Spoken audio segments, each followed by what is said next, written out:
ফরজ গোসল না করে যদি আপনার স্ত্রী রান্না করে আর আপনার মা যদি জানতে পারে, তাহলে সকালে বলবে, বেটা এ বউ চলবে না, বেটা এ বউকে তাড়াতাড়ি তালাক দে। গোসল করেনি, রান্না করছে। আচ্ছা, গোসল করা ভালো, করতে হবে, কিন্তু গোসল না করে রান্না করা যাবে না, এ কথা কোথা থেকে আসলো? গোসল না করে বেগুন গাছ থেকে বেগুন তোলা যাবে না, কোথা থেকে আসলো? সিম গাছ থেকে সিম ছিঁড়া যাবে না, কোথা থেকে আসলো? তো দিনাজপুরে এক হেডমাস্টারের বাসে রাতে ছিলাম। তো হেডমাস্টার সাহেব বলছেন, আব্দুর রাজাক সাহেব, বিছানা থেকে বারান্দা পর্যন্ত চট বিছানো আছে, কেন জানেন? তা তো বলতে পারছি না। যে স্বামী স্ত্রী মিলনের পরে পা যেন মাটিতে না লাগে, পা মাটিতে লাগলে মাটি অভিশাপ করবে, এই জন্য খাট থেকে বারান্দা, চালির তল বারান্দা পর্যন্ত চট দিয়ে রেখেছি, আর ওখানে স্যান্ডেল আছে। বাস চটের উপর দিয়ে গিয়ে স্যান্ডেলে পা দিব, তাহলে আর পা কোথায় লাগলো না? মাটিতে লাগলো না। এর নাম শিরক। বাংলাদেশের পারিবারিকভাবে, সামাজিকভাবে, রাষ্ট্রীয়ভাবে, স্কুল কলেজে, শিক্ষা প্রতিষ্ঠানে, কোর্ট কাচারিতে শুধুমাত্র শিরক পরিপূর্ণ হয়ে আছে, শিরক দিয়ে ঘেরা সবকিছু। বলছে আব্দুর রাজাক সাহেব,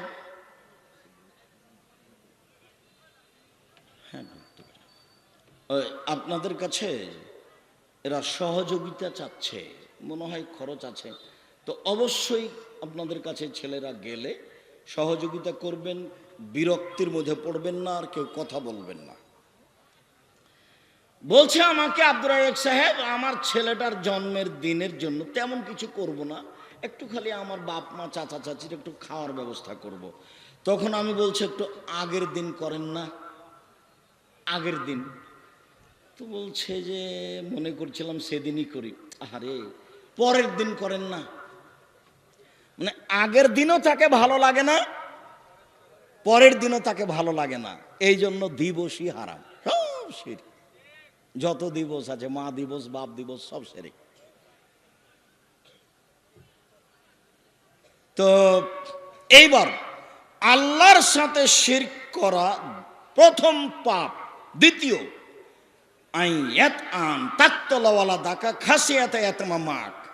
খাদ্যের ভয়ে সন্তান হত্যা করো, এটা হলো দ্বিতীয় মহাপাপ। এইবার আপনারা ছিলেন 10-12 ভাই বোন, এখন আপনাকে যদি জিজ্ঞাসা করি, তাহলে সবাই বলবে আমার ছেলে মেয়ে একটা, আমার ছেলে মেয়ে 2টে। কানা কচড়া দুনিয়ার বদ শয়তান কথা শোনে না। ছেলে মেয়ে কম হলে ইহকালে লস, ছেলে মেয়ে কম হলে পরকালে লস। ছেলে মেয়ে কম হলে ইহকালে লস কিভাবে? টাকা পয়সা কম হবে।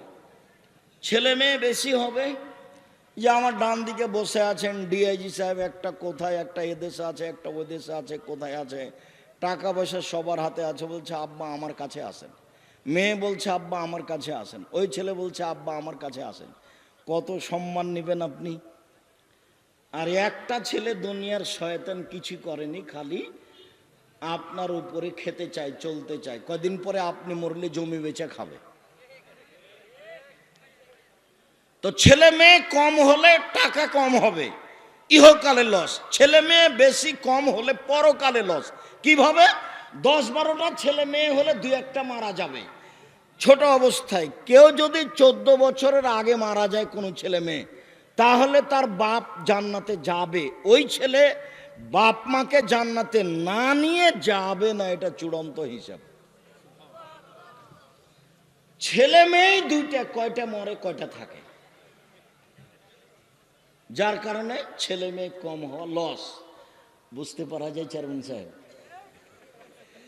আপনারা কিন্তু অনেক ভাই বোন, এখন বাস্তবে দেখা যাচ্ছে আমরা কম, প্রায় সবাই। আমার চাচির ছেলে মেয়ে 13 জন, 7টা ছেলে 6টা মেয়ে। তো ছেলে মেয়ে কম হলে ইহকালে লস, ছেলে মেয়ে কম হলে পরকালে লস। ছেলে মেয়ে কম হলে, বেশি হলে ইহকালে লাভ, টাকা পয়সা বেশি।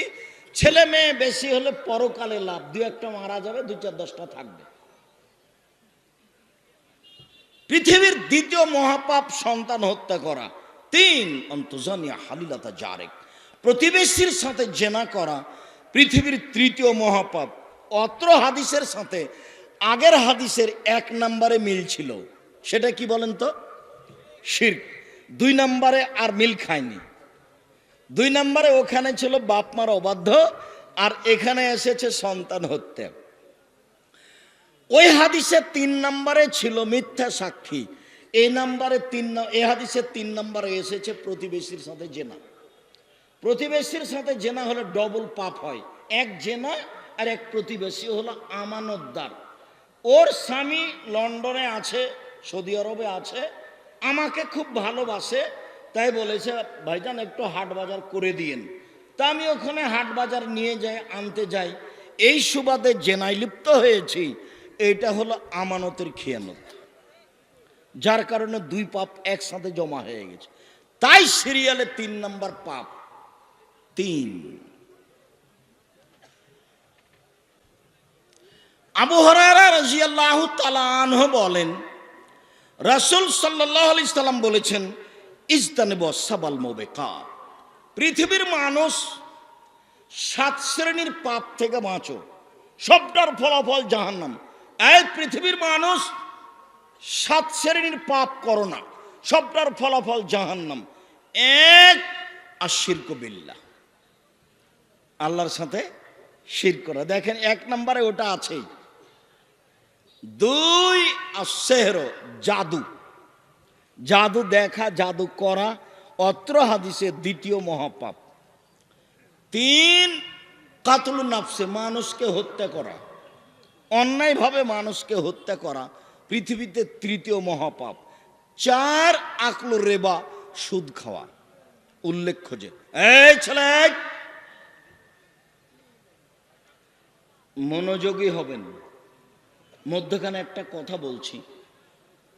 পাপের জগতে সুদের পাপে যে ভাষা উল্লেখ আছে, এত কষ্টকর, এত ব্যথাদায়ক ভাষা কোনো পাপের সাথে নেই। জেনা মহাপাপ, তবে ভাষা এমন নয়। মানুষ হত্যা মহাপাপ, তবে ভাষা এমন নয়। বাপমার অবাধ্য চলা মহাপাপ, তবে ভাষা এমন নয়। সুদের ভাষা যেমন, সুদের পাপের ভাষা শুনলেই কেমন কেমন লাগে। তিনি বলছেন, আর রেবা মায়াকুল রেবা মায়াকুল দিরহাম রেবা আলাম আসাদ্দমিন সিত্তাতি ওয়া সালাসিনা জিনিয়া। কেউ যদি জেনে শুনে 1 টাকা সুদ খায়, 36 বার জেনা করলে যত পাপ হবে, 1 টাকা সুদ খেলে তার চেয়ে বেশি পাপ হবে। এইভাবে কোনো ভাষা নেই, জেনার সাথে কোনো ভাষা নেই। কেউ যদি বাপ মাকে হত্যা করে, তবু ভাষা এরকম নয়, ফলাফল জাহান্নাম। কেউ যদি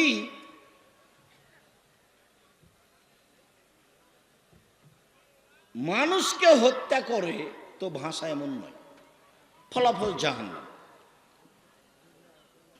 কেউ যদি মিথ্যে সাক্ষী দিয়ে আজীবন জেলে দিয়ে দেয় কাউকে, তবু ভাষা এমন নয়, ফলাফল জাহান্নাম।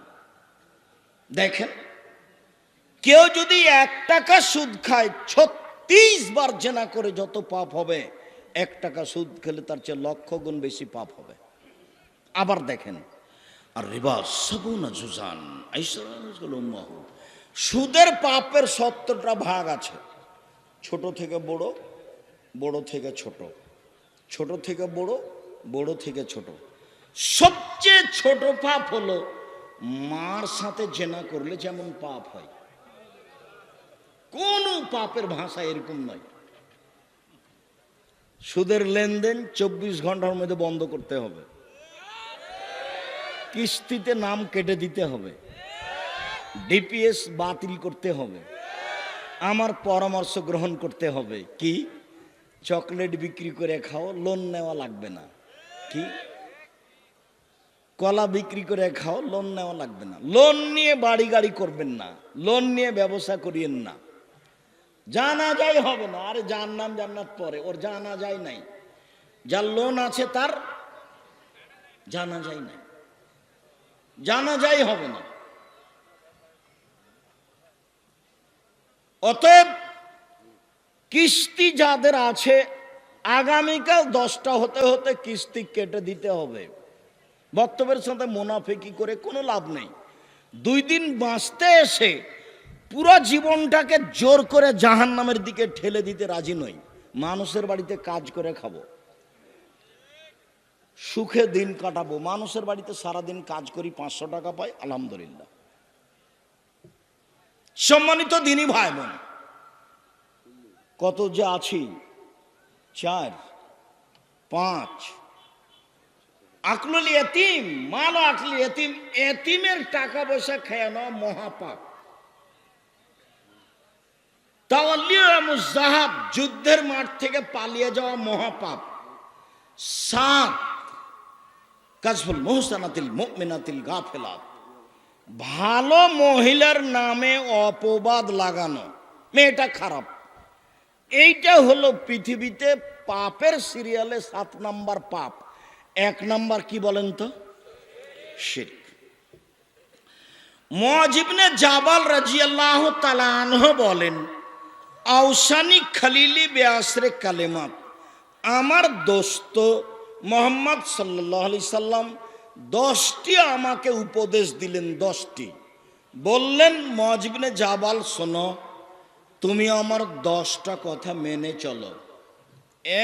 1, লা তুশরিক বিল্লাহ ওয়াইন কতালতা ওয়া হুররিকতা, জালেম যদি জুলুম করে, হত্যা করে নিহত হয়ে যাও, শিরক করো না। জালেম যদি জুলুম করে আগুনে জ্বালিয়ে দেয়, জ্বলে যাও, শিরক করো না। মুআয, শিরক করো না, জ্বলে যাও, যাও, নিহত হও, শিরক করো না। 1 নম্বরে। 2, এবার বাপ মা চলে আসলো আবার 2 নম্বরে। ওলা তাওক্কান্না ওয়ালিদাইকা আন তাখরুজা মিন আহলিকা ওয়া মালিকা, তোমার বাপ মা যদি বউ তালাক দিতে বলে, দিয়ে দাও। তোমার বাপ মা যদি চাকরি ছেড়ে দিতে বলে, ছেড়ে দাও। আহাল পরিবার ছেড়ে দিতে বললে ছেড়ে দাও। টাকা পয়সা চাকরি বাকরি ছেড়ে দিতে বললে ছেড়ে দাও। পরামর্শ দিতে পারেন, আম্মা দেখেন, আপনি বললে আমি এই মেয়েকে তালাক দিব, তাতে কোনো সমস্যা নেই, যা হবে হবে, কিন্তু আর একটা আসলে ভালো হবে কি না এটা তো নিশ্চিত বলতে পারছি না। মর্মে একে নিয়ে চললে মনে হয় ভালো হয় নাকি, পরামর্শ দেওয়া যায়। কিন্তু মা যেটা বলছে সেটা করলে এটাই। আল্লাহর নবী বলছেন, বাপ মা যদি বউ তালাক দিতে বলে দাও, বাপ মা যদি চাকরি ব্যবসা ছেড়ে দিতে বলে দাও। এটা হলো 2 নম্বর কথা। 3, ওয়ালা তাতরুকুনা সালাতান মাকতুবাতান ফামান তারাকা সালাতান মুক্তাবাকান ফাকাদ বারিয়াত মিনাজ জিম্মাতুল্লাহ, কখনো ফরজ সালাত ছাড়ো না। কেউ যদি ফরজ সালাত ছেড়ে দেয় তাহলে আল্লাহ তাকে দেখেন না, যা মর না হয় বাঁচ, তার সাথে আসে যায় না। এটা আল্লাহ বলেন। তো এই যে থাকছে খাচ্ছে কোনো সমস্যা হয় না, যে হিন্দুও তো থাকছে খাচ্ছে কোনো সমস্যা হয় না। আমি নামাজ পড়ি না ভালো থাকছি, এর অর্থ আমি ভালো নই। নামাজ না পড়েও বহু অমুসলিম দুনিয়াতে আছে, থাকছে, থাকবে।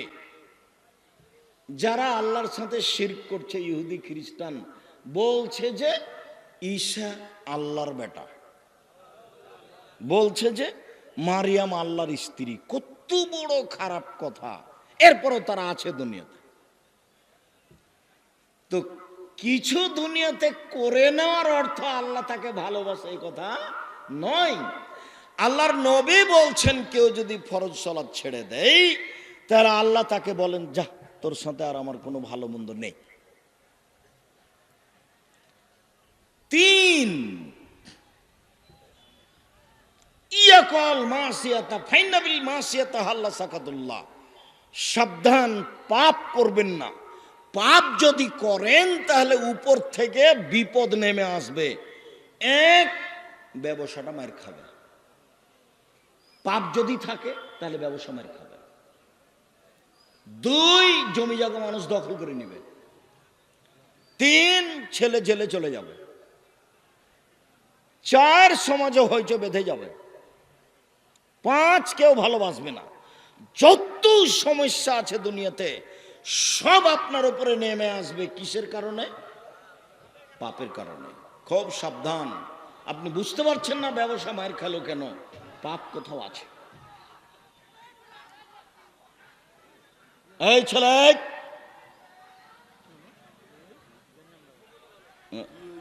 না শোনেন, কিছু হোক আর না হোক ওইদিকে কেউ যাবেন না।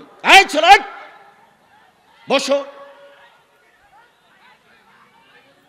সম্মানিত দিনী ভাই বোন, বলছিলাম যে যেখানে আপনি আছেন সেখানে যদি মহামারী কলেরা দেখা দেয় তো সেখানেই থাকবেন, পালিয়ে যাবেন না। তারপরে রাসূল সাল্লাল্লাহু আলাইহি সাল্লাম বললেন যে পরিবার ছেলে মেয়ের পিছনে খরচ করতে হবে আপনাকে, আপনাকেই ছেলে মেয়ের পিছনে খরচ করতে হবে। তারপরে আল্লাহর নবী বললেন পরিবারের উপর থেকে শিষ্টাচারের লাঠি উঠিয়ে নিও না। ছেলে মেয়ে আহাল পরিবারকে কঠোর হাতে দমন করতে হবে। তারপরে আল্লাহ নবী বললেন ছেলে মেয়ে আহাল পরিবারকে আল্লাহর ভয় দেখাও। এই 10টা আলোচনা অত্র হাদিসে আছে। তার 1 নম্বরে কি আছে? শিরক। এক হাদিসে কুদসি আল্লাহ বলেন বিচারের মাঠে আল্লাহ আমাদের সামনে আসবেন। বিচারের মাঠে আল্লাহ আমাদের সামনে এসে বলবেন জব না আদম লা আতাইতানি বিকরাবিলার যে খাতায়া সুম্মা লাকিতানি লা তুশরিক বিশায়া লা আতাইতুকা বিকরাবিহা মাগফিরা। আদমের ছেলে মেয়ে শোনো, তোমরা আজ বিচারের মাঠে যে পরিমাণ পাপ নিয়ে এসেছো আমি সেই পরিমাণ ক্ষমা নিয়ে উপস্থিত হয়েছি। আদমের ছেলে মেয়ে শোনো, আজ তোমরা যে পরিমাণ পাপ নিয়ে উপস্থিত হয়েছ সেই পরিমাণ আমি ক্ষমা নিয়ে উপস্থিত হয়েছি।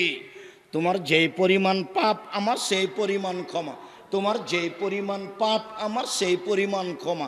তোমার পাপ যত আমার ক্ষমা তত, তোমার পাপ যত আমার ক্ষমা তত, যদি শিরক না থাকে। কথা কি স্পষ্ট হয়েছে? এই ছেলে বসো বেটা, পা নড়াবা না। তোমাকে যেন আমি নড়াচড়া করতে না দেখি, তুমি যেন বসে থাকবে পাথর হয়ে, পাখি যেন তোমাকে মনে করে পাথর। কথার সাথে বেয়াদবি করে দেখাবেন না কিছু। আপনাকে পরিবেশ কন্ট্রোল করতে হবে না, পরিবেশ কন্ট্রোলের জন্য লোক আছে। ওই দিকে নিয়ে যান দিয়ে সমস্যা দেখেন, আপনারা একবারে পাথরের মতো বসে থাকবেন, আমার কথাই ফলো হবে। এখন আমার কথাই ফলো হবে, বক্তব্যের সাথে মুনাফিক করবেন না কেউ। সম্মানিত দিনী ভাই বোন, এখন পর্যন্ত শিরক মহাপাপ এটা বুঝতে পেরেছি। এবার আলোচনা করি শিরক কিভাবে হয়। এক, আল্লাহ রাসূল একটা লোকের হাতে দেখলেন তামার বালা। ওই যে রাবার থাকে না, এখন ঘড়ি সিস্টেম বালা নেই, এরকম একটা তামার বালা দেখে বলছেন মা হাজি এটা কি? তখন লোকটি বলছে হাজি মিনাল্লাহ না, আমার শরীরে দুর্বলতা আছে তো, আমার হাত ব্যথা করে তো, সেই জন্য আমি বালাটা দিয়েছি, তামার বালা। তখন আল্লাহ রাসূল বলছেন ইনজেহা, তামার বালা খুলে ফেলো, আইন মুত্তাওয়াহি আলাইকা, তুমি যদি মারা যাও আর এ বালা যদি তোমার হাতে থেকে যায় তাহলে ফলাফল জাহান্নাম। উপস্থিত পুরুষ নারী সবাকেই বলছি, আপনার হাতে যদি রাবার বালা থাকে এখন, যদি সুতা বাঁধা থাকে এখন, ঘড়ি সিস্টেম বালা থাকে এখন, এখনই খুলে দিতে হবে। মরলে জান্নাত, থাকা অবস্থায় মারা গেলে জাহান্নাম। খোলাখুলি সিদ্ধান্ত, নতুনভাবে বুঝার কোনো সুযোগ নেই। অষ্টাধাতুর আংটি যদি হাতে থাকে, আজমির শরীফ থেকে দিয়েছে, খুলে ফেলতে হবে। একটা আংটি, একটা অষ্টাধাতুর আংটি 1 সেকেন্ড রাখা যাবে না। 1 সেকেন্ড, এই মুহূর্তেই খুলে দিতে হবে। যদি তোমার হাতে এখনো থেকে যায়, সত্যিই তুমি মুনাফিক।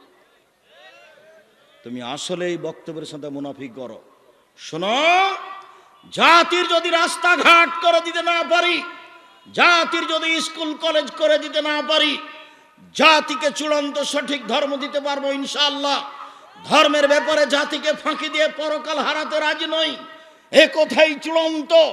হাতে যদি অষ্টাধাতুর আংটি থাকে, মারা যান, ফলাফল জাহান্নাম। এই বাক্যের সাথে কোনো আপোষ নাই কিয়ামত পর্যন্ত।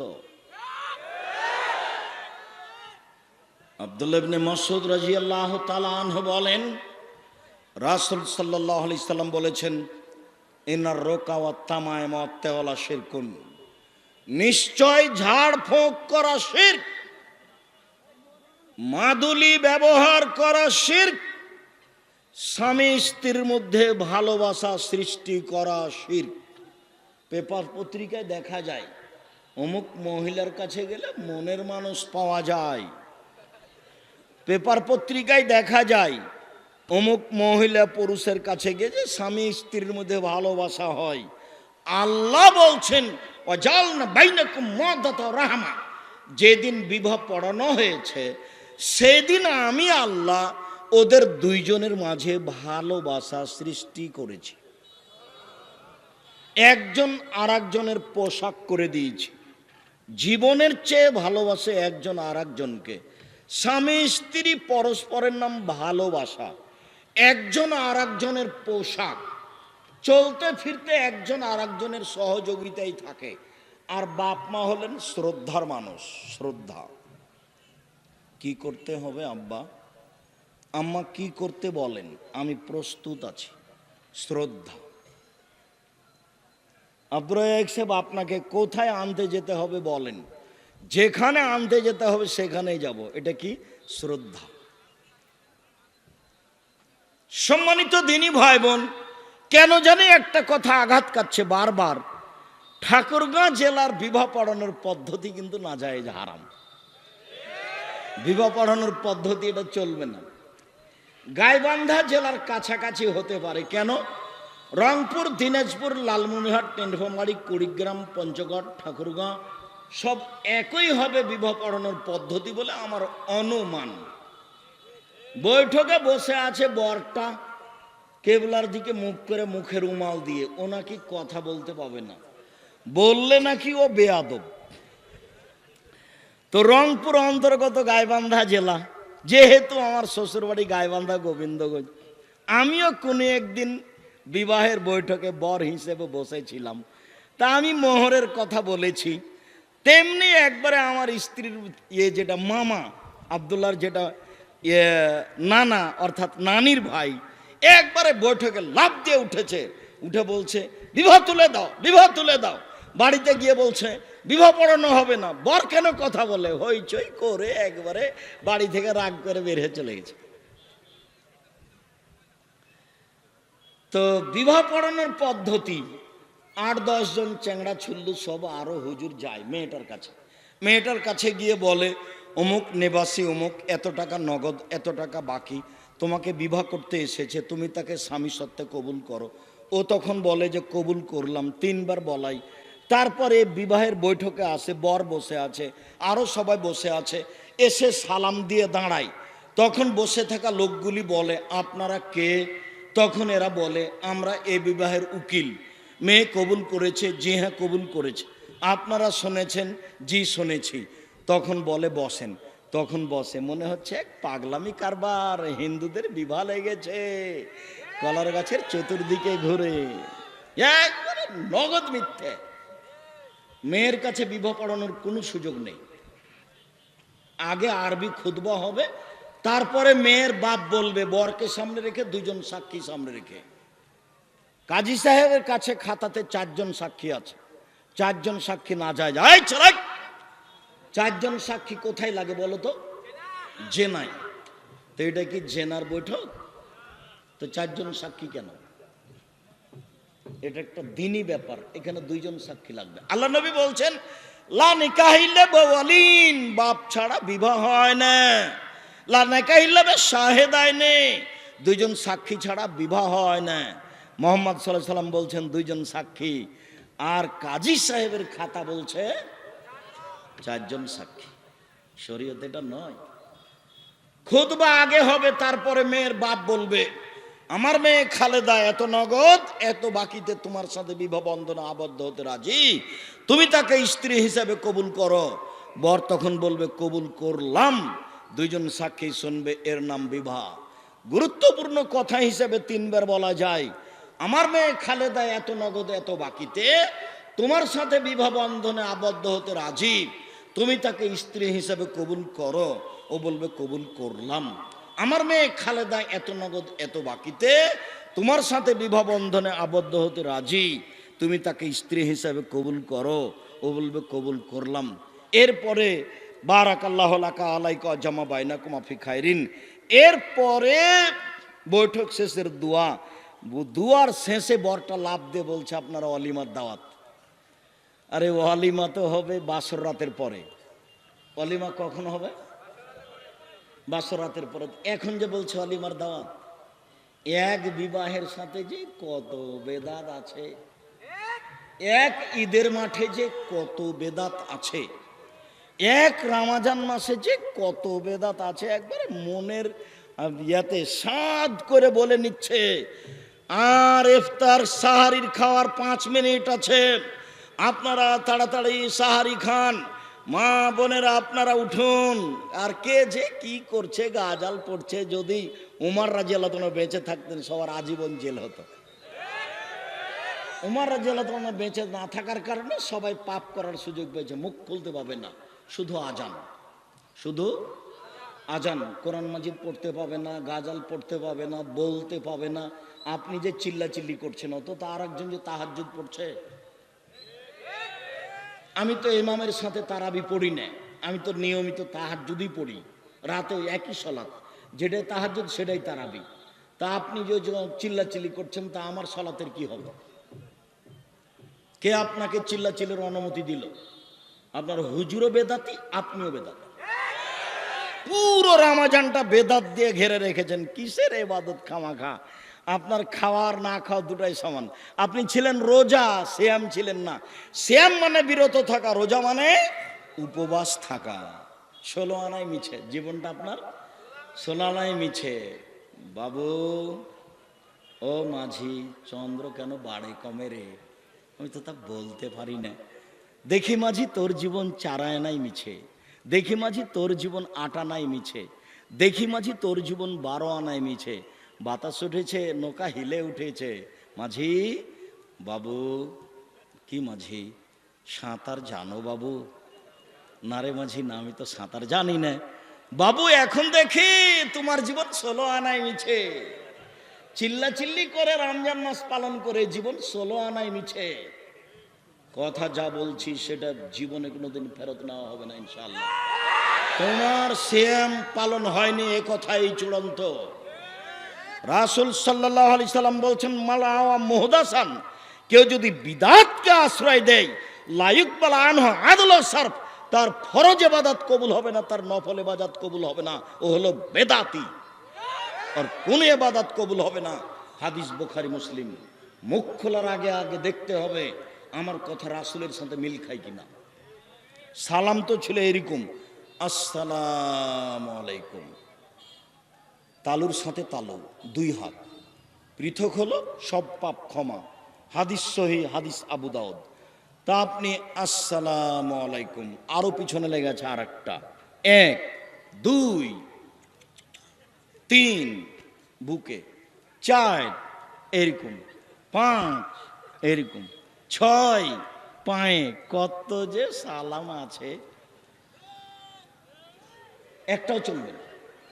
রাসূলকে অপমান করে ইবাদত করে কোনো লাভ নেই। আসসালামু আলাইকুম। করোনা যে, করোনা ভাইরাস, হাতে হাত মিলানো যাবে না। যে ব্যাংকে ঢুকেছি তো সামনে চেয়ারগুলো নেই, তখন আমি বলছি কি খবর ম্যানেজার সাহেব, চেয়ার সামনে নেই যে। বলে আপনি আর বলেন না, তাহলে আর মোসাফা করতে পারবেন না। কি বলেন? আমি আব্দুর রাজ্জাক বিন ইউসুফ 2020 সালের করোনার সূচনায় ঘোষণা দিয়েছি, আমি আব্দুর রাজ্জাক বিন ইউসুফ, কারো যদি করোনা হয়ে থাকে আমি তার সাথে একসাথে এক প্লেটে খাবো। কেউ যদি করোনায় মারা যায় আমি তার জানাজা দেব, গোসল দেবো, কাফন দাফন করব।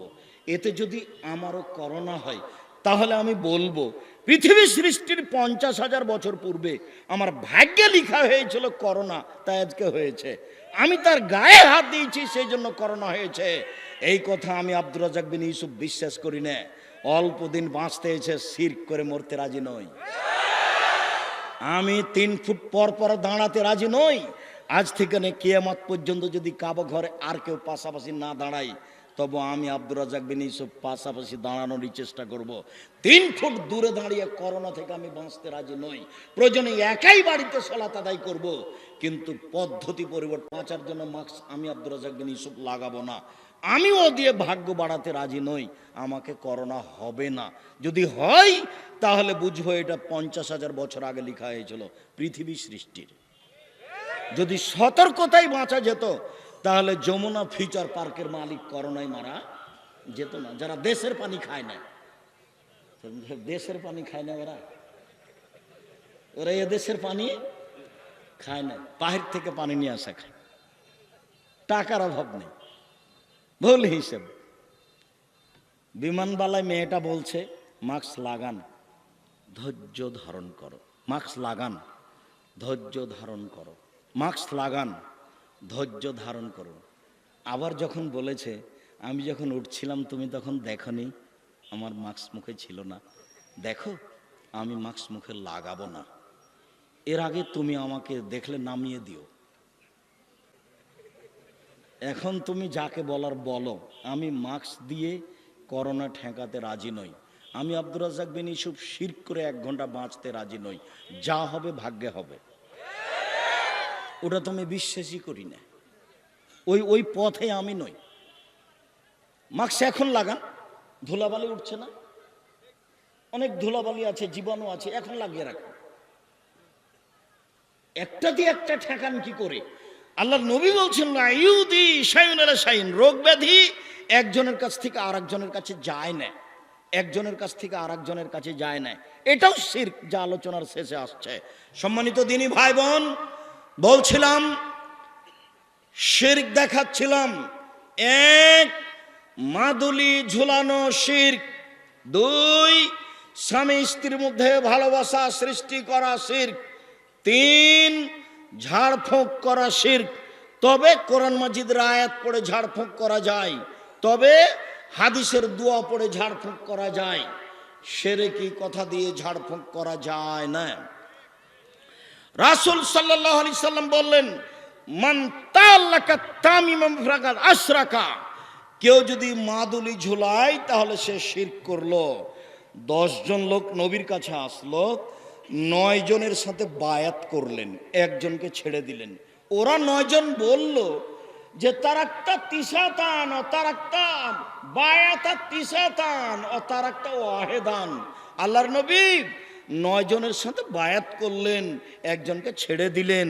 তখন আল্লাহ রাসূল বলছেন ওর গলায় তাবিজ আছে, সেই জন্য বায়াত করলাম না। ফাদ খালা দাও ফাকাতাহা, হাতটা ভিতরে ঢুকিয়ে তাবিজটা ছিঁড়ে ফেলে দিল। আল্লাহ রাসূল তার সাথে বায়াত করলেন। যখন ওই যে ত্রাণ বিতরণে গেছিলাম তখন আমি ওই যে মাদুলি কেটে কেটে ফেলছিলাম, দেখেননি দৃশ্য? যখন যাকে টাকা পয়সা দিয়েছি তখনই তার গায়ে হাতে মাদুলি আছে কিনা এটা খেয়াল করেছি, এখনো করি। আপনার হাতে যদি মাদুলি থাকে, গলায় থাকে, মাজায় থাকে, উপস্থিত বৈঠকের দিনই মুসলিম বোন, এই মেঘ কথা বলছো কেন? উপস্থিত বৈঠকের দিনই মুসলিম বোন, আপনার কোমরে মাদুলি আছে নাকি? হাতে বাহুতে মাদুলি আছে? তাবিজ আছে? তাবিজ থাকলে আপনি এখনই খুলে ফেলুন, এখনই, এই মুহূর্তে, 1 সেকেন্ড দেরির সুযোগ নেই। যদি আপনি খুলে ফেলেন মারা যান, জান্নাত হবে ইনশাল্লাহ। আর থেকে যাওয়া অবস্থায় মারা গেলে জান্নাত হবে না, এটাই চূড়ান্ত হিসাব। সাফিয়া রাদিয়াল্লাহু তাআলা আনহা বলেন, মান আতারাফান ফাসালাহু আন শাইইন, কেউ যদি কোনো গণকের কাছে যায়, গণককে কোনো বিষয়ে জিজ্ঞাসা করে, লা তুকবালু সালাতুন আরবাইনা লাইলা, 40 দিন তার নামাজ কবুল হবে না।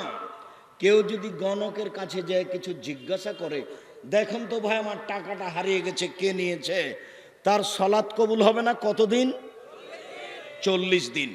রাসূল সাল্লাল্লাহু আলাইহি সাল্লাম বলেন, মান আতারাফান ফাসাদ্দাকা বিমা কালা, গণকের কথা যদিও বিশ্বাস করে, ফাকাদ কাফারা বিমা উনজিলা আলা মুহাম্মদ, তাহলে সে কোরআন মাজিদকে অস্বীকার করলো।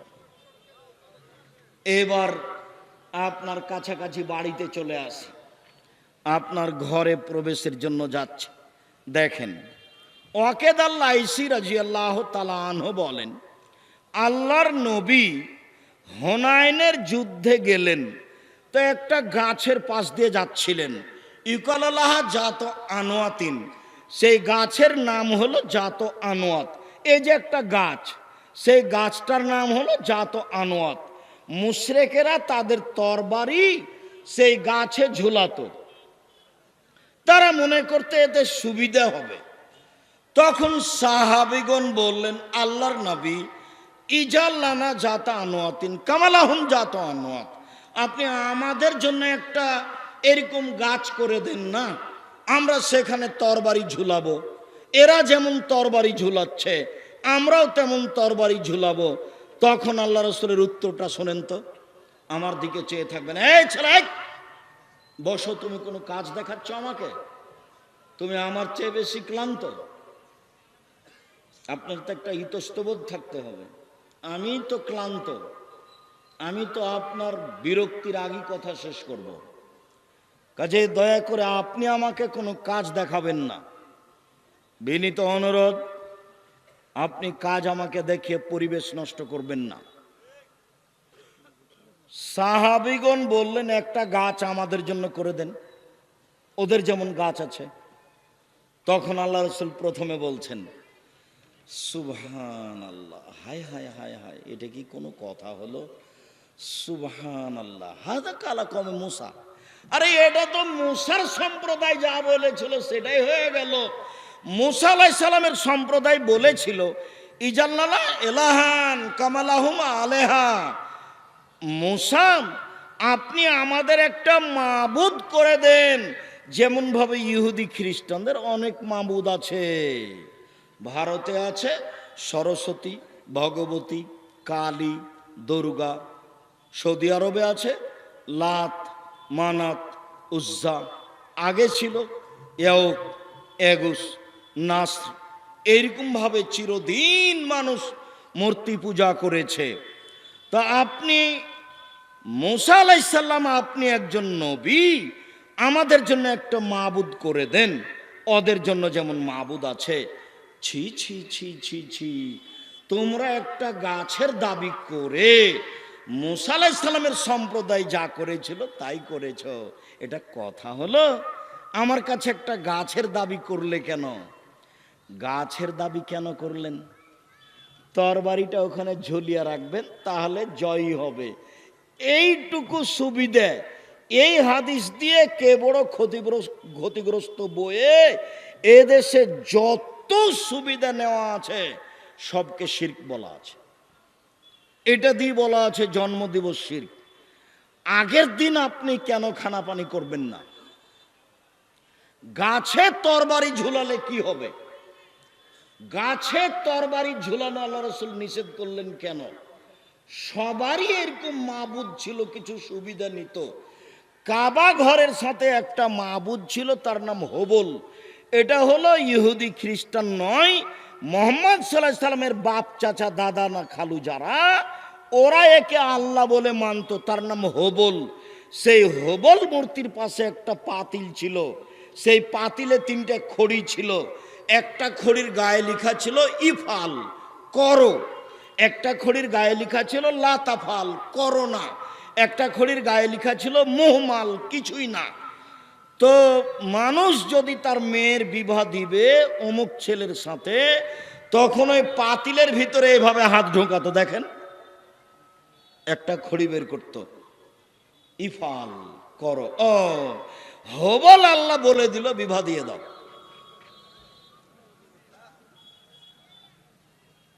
লাতাফাল করো না, হবল আল্লাহ বলে দিল বিবাহ দিতে হবে না।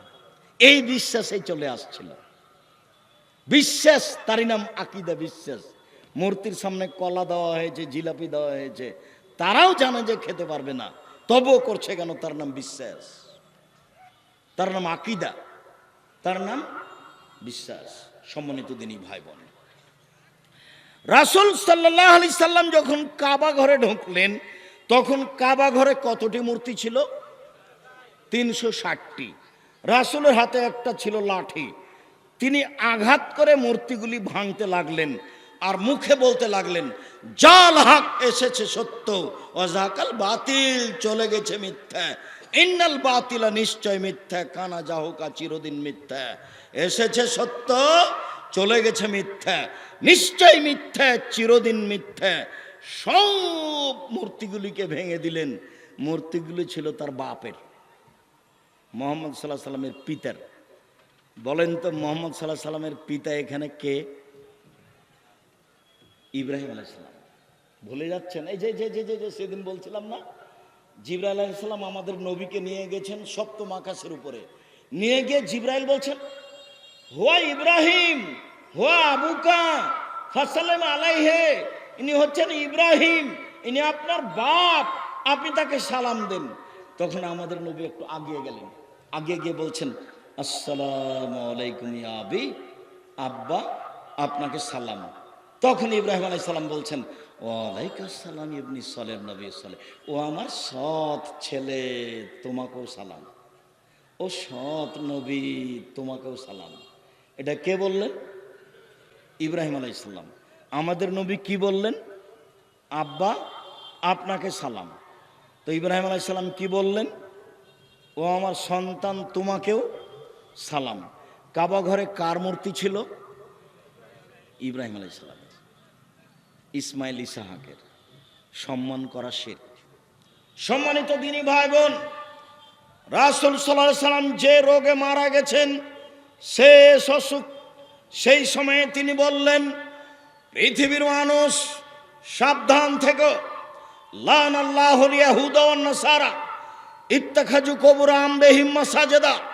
নিশ্চয় ইহুদি খ্রিস্টানের প্রতি অভিশাপ, নিশ্চয় ইহুদি খ্রিস্টানের প্রতি অভিশাপ। ওরা নবীদের কবরকে মসজিদ তৈরি করেছে, ওরা নবীদের কবরকে মসজিদ তৈরি করেছে। রাসূল সাল্লাল্লাহু আলাইহি সাল্লাম বললেন, লা তাজালু কাবরি ওয়াসানা, পৃথিবীর মানুষ আমার কবরটাকে ইবাদতের জায়গা করো না। পৃথিবীর মানুষ আমার কবরটাকে ইবাদতের জায়গা করো না। ইন্নাল্লাহ ইয়াগযিবু আলা কওমিন, নিশ্চয় আল্লাহ ওই জাতির উপরে রাগান্বিত হন যে জাতি কবরে মসজিদ তৈরি করে। মসজিদের সাথে কবরের কোনো সম্পর্ক নেই। আল্লাহ রাসূল বললেন, লা তুসাল্লু আলাইহি ওয়ালা ইলাইহি ওয়ালা বাইনাহুমা, কবরের উপরে সালাত আদায় করো না, কবরের দিকে সালাত আদায় করো না, কবরের পাশে সালাত আদায় করো না। মসজিদের ডানে কবর চলবে না, বামে চলবে না, সামনে চলবে না, পিছনে চলবে না, মসজিদের ভিতরে কবর চলবে না। এই মসজিদ সরাতে হবে, এ কথাই ঠিক। যারা এগুলো করে তারা শিরক করে। কবরস্থানে যাওয়া শিরক, কবরের কাছে কিছু চাওয়া শিরক, কবরকে মূল্যায়ন করা শিরক, পীরের কাছে কিছু চাওয়া শিরক, কবরে মানত মানা শিরক। এগুলো হচ্ছে বড় বড় শিরক। সম্মানিত দিনী ভাই বোন, বলছিলাম আমি আর আজকে বিদাতের আলোচনা করলাম না, তবে এতটুক মনে রাখতে বলছি আপনাকে, সেদিন যে ঈদের সালাতে গিয়ে যা করেছেন এগুলো সব বিদাত। রমজান মাসে যা করেছেন এগুলো সব বিদাত। একটা মানুষ মারা গেলে ওই মমর্ষ থেকে যা করছেন সবই বিদাত। একটু খেয়াল করেন তো, 1 মিনিট বলি। লোকটা মরে মরে যান যায় যায়, লোকটা মরে মরে যান যায় যায়, কি করতে হবে বলেন তো? লাক্কিনু মাউতাকুম লা ইলাহা ইল্লাল্লাহ। ওর পাশে সূরা ইয়াসিন পড়া বিদাত, কোরআন মাজিদ পড়া বিদাত। কোরআন মাজিদ পড়ে তার কিছু উপকার করতে পারবেন না, সূরা ইয়াসিন পড়ে তার কিছু উপকার করতে পারবেন না। আপনি পাশে বলছেন লা ইলাহা ইল্লাল্লাহ, সেও যদি কোনো সময় মুখ দিয়ে লা ইলাহা ইল্লাল্লাহ বলে, তাহলে সে জান্নাতে চলে গেছে। আল্লাহ রাসূল বলছেন, মান কানা আখিরু কালামি লা ইলাহা ইল্লাল্লাহ ফাদাখাল জান্নাহ। মানুষের জীবনের শেষ কথা যদি লা ইলাহা ইল্লাল্লাহ হয়, তাহলে সে জান্নাতে চলে গেছে। এবার লোকটা মারা গেছে, সাদা কাপড় দিয়ে ঢেকে দেন। আপনি তাড়াতাড়ি কেবলামুখী করলেন কেন? সাদা কাপড় দিয়ে ঢেকে দিতে, এটা হলো সুন্নাত। কেবলামুখী করা এটা হলো বিদাত। 3, অজু দিয়ে গোসল দিতে হবে। অজুর অঙ্গগুলি আগে ধুইতে হবে, কুলি থেকে নিয়ে, নাকে পানি দেওয়া থেকে নিয়ে, হাত থেকে নিয়ে, মুখ থেকে নিয়ে, মাথা থেকে নিয়ে অজু করার পরে গোসল দিতে হবে। অজু করিয়ে গোসল দেন। পেট চেপে পেশাব পায়খানা বের করলেন কেন? এরই নাম বিদাত। উঠিয়ে বসিয়ে পেশাব পায়খানা বের করলেন কেন? এরই নাম বিদাত।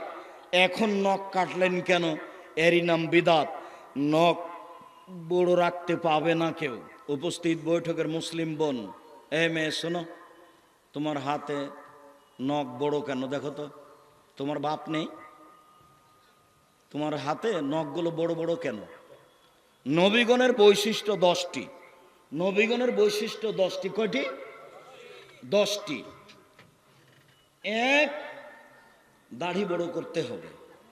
2, মোচ কেটে ফেলতে হবে, চাঁচা যাবে না, মোচ কেটে ফেলতে হবে। 3, অজু গোসলের সময়তে গিরাগুলি ভালো করে ধুইতে হবে। 4, পেশাব করার পরে পানি দিয়ে পবিত্রতা অর্জন করতে হবে, নইলে ঢেল। 40 কদম হাঁটা যাবে না ঢেল নিয়ে, খক খক করে কাশা যাবে না ঢেল নিয়ে, পায়ের উপরে পা উঠানো যাবে না ঢেল নিয়ে। পেশাব করে পানি দিয়ে পবিত্রতা অর্জন করতে হবে। বগলের লুম উঠিয়ে ফেলতে হবে, নারী পুরুষ একই হুকুম। বগলে ব্লেড ব্যবহার করা যাবে না। নিচের লুম পরিষ্কার করতে হবে, নারী পুরুষ ঊর্ধ্বে টাইম 40 দিন, যেভাবে সম্ভব, যা দিয়ে সম্ভব, তবে 40 দিন নারী পুরুষ একই হুকুম। নখ কেটে ফেলতে হবে, কাজফুল আসফার। শুক্রবারের দিন, বৃহস্পতির দিনে হিসাব করতে হবে, একটুকু বড় হয় না যেন। মেয়েদের নখ বড় আছে, আপনার মেয়ে এই শিক্ষিতা মেয়ে নয়, এ হচ্ছে বন্য বর্বর অশিক্ষিতা মেয়ে। নখে নেইল পালিশ দিতে পাবে না মেয়েরা। নখে নেইল পালিশ দেওয়া ইহুদি খ্রিস্টানদের পতিতালয়ের মেয়েদের বৈশিষ্ট্য।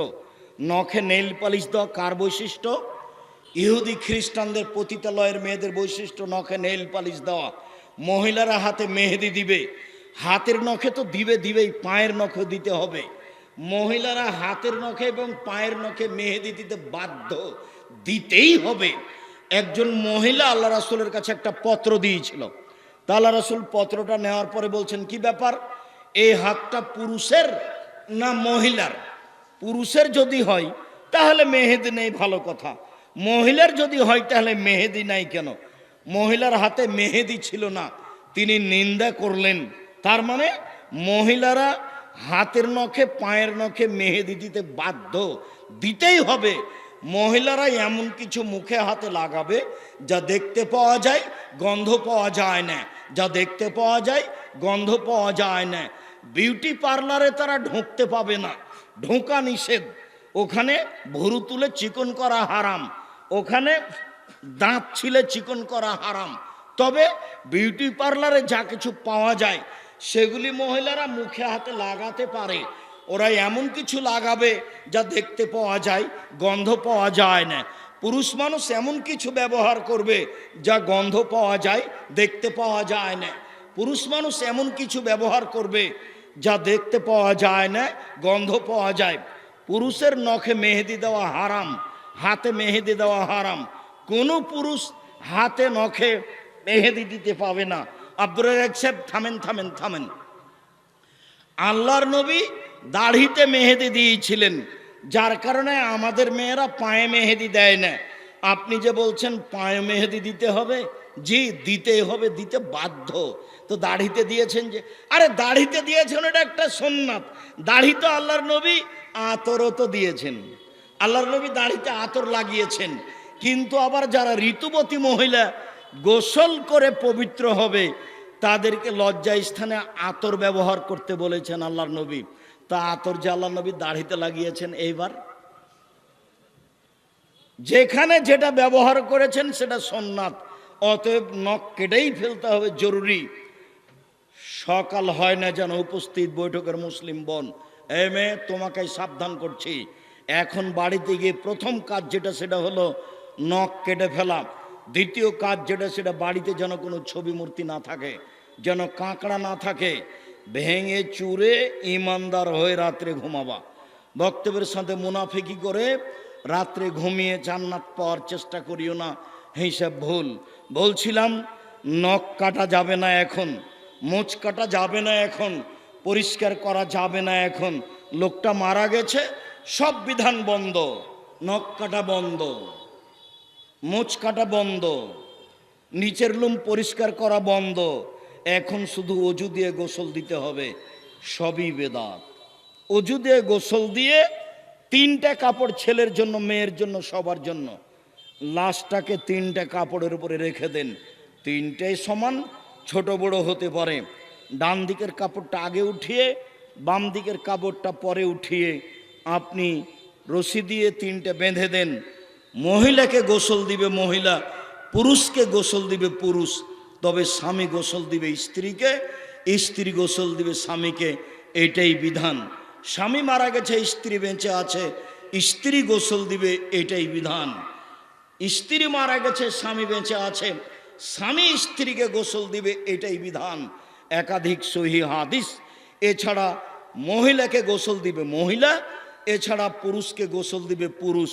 সম্মানিত দিনী ভাই বোন, পুরো শরীরে পানি ঢেলে দিয়ে, সাবান গায়ে দিয়ে একবারে ভালো করে ডোলে গাও হাত পরিষ্কার করবে।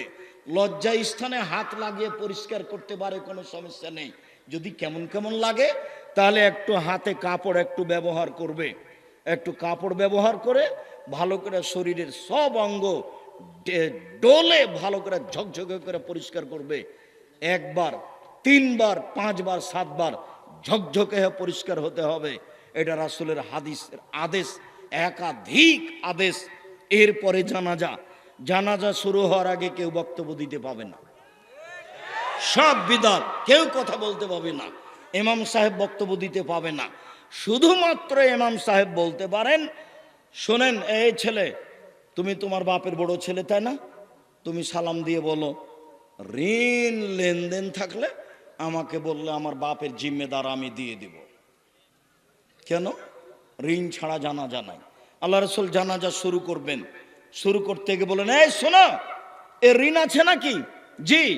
তাহলে আমি গেলাম, তোমরা জানাজা করো, আমি গেলাম। উঠেই চলে যাচ্ছেন আল্লাহ রাসূল। থামেন থামেন থামেন থামেন, আমি ঋণ পরিশোধ করে দেবো, আমি ঋণ পরিশোধ করে দেবো। আচ্ছা ঠিক আছে। তাই ছেলে বলতে পারে, বাপে বলতে পারে, বড় ভাই বলতে পারে, ঋণের কথা কোনো বক্তব্য নেই, কারো বক্তব্য চলবে না। ইমাম সাহেব কাতার সোজা করতে বলবেন, আজান না একামত নেই, কাতার সোজা করতে বলে আল্লাহু আকবার বলে হাত উঠিয়ে জানাজা শুরু করবেন।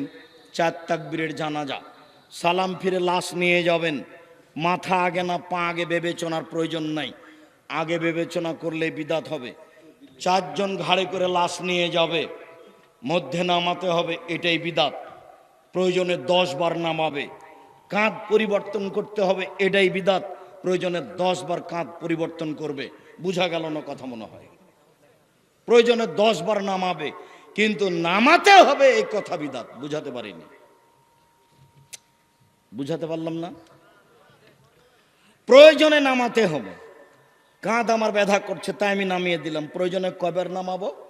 10 বার নামাবো, কিন্তু নামাতে হবে, এইটা বিদাত। বুঝা গেল না কথা? কাঁধ পরিবর্তন করতে হবে, এটা বিদাত। প্রয়োজনে 10 বার কাঁধ পরিবর্তন করব। কিন্তু পরিবর্তন করতে হবে, এটা বিদাত। যেমনভাবে এতেকাফ কোনো মহল্লাতে যদি না করে তাহলে মহল্লাবাসী পাপী হবে, এই কথা মিথ্যে। তাই তার একজন মওলানাকে অমুক গ্রাম থেকে ধরে নিয়ে এসেছে, ধরে নিয়ে বলছে আমাদের মহল্লাতে একটু এতেকাফ করে আমাদের বাঁচান। একবারে নগদ মিথ্যা কথা।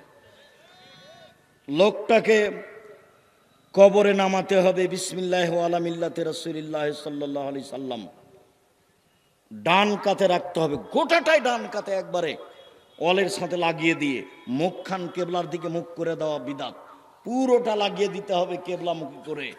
3 অঞ্জলি মাটি দিতে হবে।